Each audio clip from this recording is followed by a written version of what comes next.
چې روژه ماتېږي په هغه څه چې دا درې قیده پکې راشي. وصول العين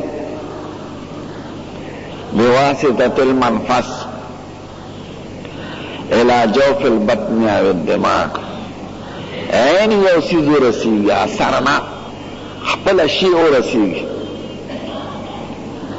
د لارې په واسطه، بغیر لارې نه، خېټه ته یا د دماغ منځ ته. نو چې دا درې قیدونه پکې راشي، عین شی ورسي، اثر نه.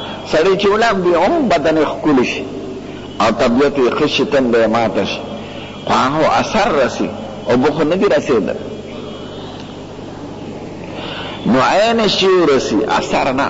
یا سړی سر مالش کی یا تیل پې ومږي، نو د هغې اثر رسي، په خپله شی نه رسي.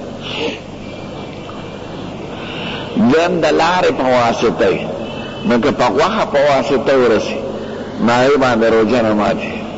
یو سړي زخم د لاس کې او څه پې واچول دارو، نو په هغې روژه نه ماتي. یا د ضرورت وخت یې ستن ووایي، نو که ستن د رګي او که ستن د پلي وي او که ستن د غوښې او که ستن د څرمنې، څلور قسمه ستنې، نو په دې روژه نه ماتېږي، ځکه د لارې په واسطه نه دی. خو دا درته احتیاط دا دی چې بې ضرورته دې سړی ستن نه وایي، او که کیدی شي نو د ماښام نه دی پس وایي. خو که بیمار وي ضرورت یې، نو که ستن وایي په ستن روژه نه ماتېږي، په دې څلور واړو قسمو ستنو. ګلوکوز ته چې د دوا دپاره نو بیا روژه خرابوي. یا لاندې نه پیچکاري څوک ولګوي، بعضې خېټه بنده شي، هوا بنده شي، باد بند شي، نو په هغې علیمه چې ورته وایي، په هغې روژه ماتېږي، او په دې نورو ستنو روژه نه ماتېږي. بل دماغ ته ورسېږي یا خېټې ته، که دماغ او خېټې ته نه رسي، لکه په غوښه کې دغه ده دارو حل شي، په هغې روژه نه ماتېږي. وصول العین، عین شی، اثر نه، او بواسطة المنفس، د لارې په ذریعه. پوزه لار ده، خوله لار ده، غوږونه لار دی، او لاندې دواړه اندامونه لار ده. نو د دغې په واسطه چې ورسېږي، نو هلې روژه ماتېږي. او خېټې ته ورسېږي یا مازغو ته. دا یوه. دویم څیزونو ته به ګورئ چې کوم شی دی.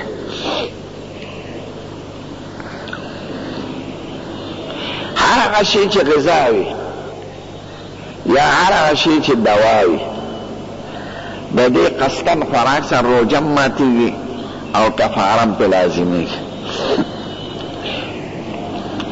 غذا لکه خوراک دا څیزونه، ټماټر، الوګان،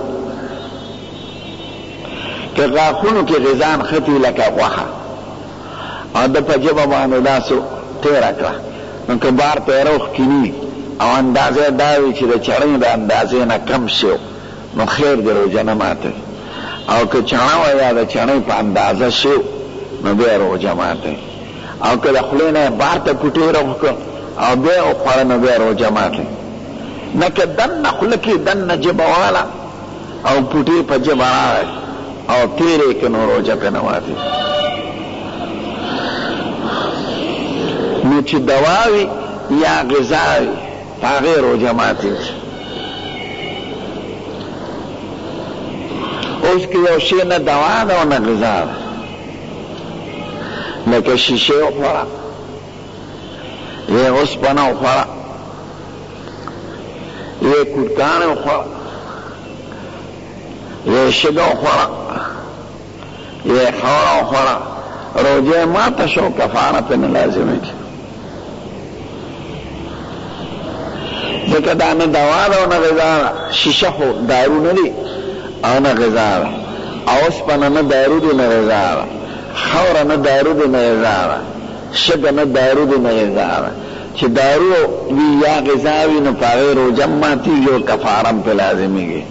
او که غذا نه وي او نه دوا وي، نو په هغې روژه ماتېږي، خو کفاره پرې نه لازمېږي. قضا به راوړي صرف یوه. اوس خوشبویي چې کوم لوګي نه لري د هغې په بوی کولو باندې په روژه سره فرق نه پروزي، لکه عطر، ګلاب بوټی او رامبیل وغیره چې کوم لوګي نه لري. هر قسمه خوشبویي چې خوشبویه کوي په هغې روژه باندې اثر نه پروزي.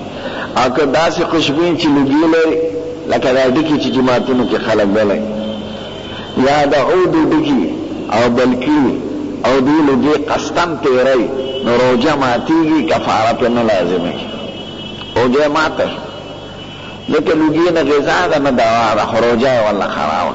نو قصدن لوګي راښکل اوس په سګرټ روژه ماتیږي، ځکه د نشې دپاره خلک استعمالوي او کفاره هم پکې لازمېږي.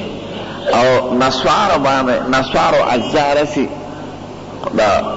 د خولې په ذریعه او د لاړو په ذریعه دغه ته دننه خېټې ته، نو کني د قاعدې مطابق پکار دا ده چې روژه پې ماته نه شي په نسوارو، چې په ژبې وښي او بیا داسې نیولي ژبه او بیا یې توی کړي، خو دا ده چې د دې اجزا لاړو سره یو ځای کېږي او چې لاړه تېري نو هغه دننه اثر رسي.